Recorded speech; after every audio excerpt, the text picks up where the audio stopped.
Hi అండి అందరికీ.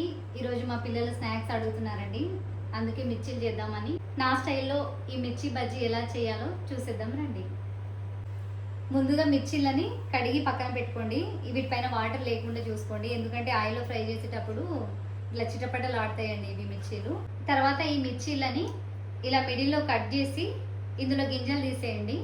తీసేసి ఉప్పు రాసి పక్కన పెట్టేయండి. అన్ని మిర్చీలను ఇలా చేసుకోండి. ఇలా మిర్చిలని కట్ చేసి గింజలు తీసి ఉప్పు రాసి పక్కన పెట్టండి. ఈ మిర్చిలకి సరిపడా శనగపిండి తీసుకోండి.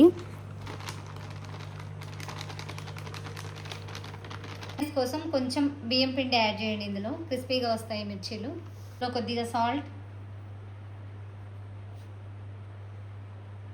ఇందులో కొంచెం గరం మసాలా వేసుకోండి, టేస్ట్ బాగుంటుంది మిర్చి టేస్ట్. ఇందులో కొంచెం ఓమా వేసుకోండి.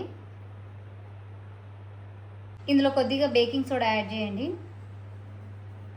ఇందులో కొంచెం కారం పొడి యాడ్ చేసుకోండి. వేసిన తర్వాత పిండిని బాగా మిక్స్ చేయండి. ఆ తర్వాత ఇందులో వాటర్ పోసి పిండి ఇలా ఉండలు లేకుండా కలుపుకోండి.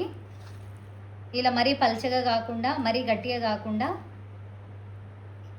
ఇలా కలుపుకోండి.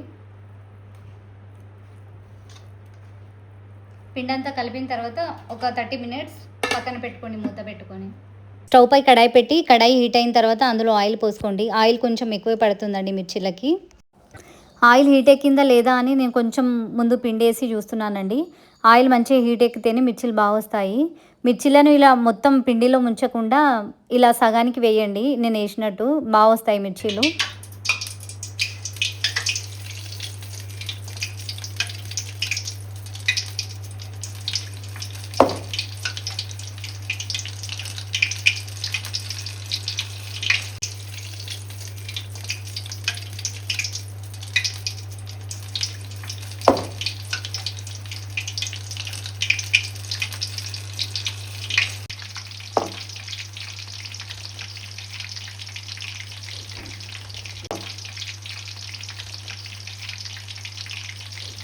మిర్చీలు మంచి కలర్ వచ్చేంత వరకు ఫ్రై చేయండి. ఇలా ఈ కలర్ రావాలండి, అలా అయితేనే క్రిస్పీగా వస్తాయి మిర్చీలు క్రిస్పీగా ఉంటేనే బాగుంటాయి కదండి.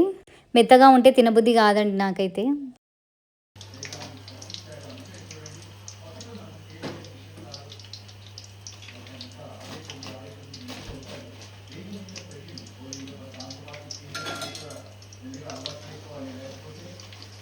ఇంతేనండి, చాలా సింపుల్, చాలా ఈజీగా చేసుకోవచ్చు ఇంట్లో.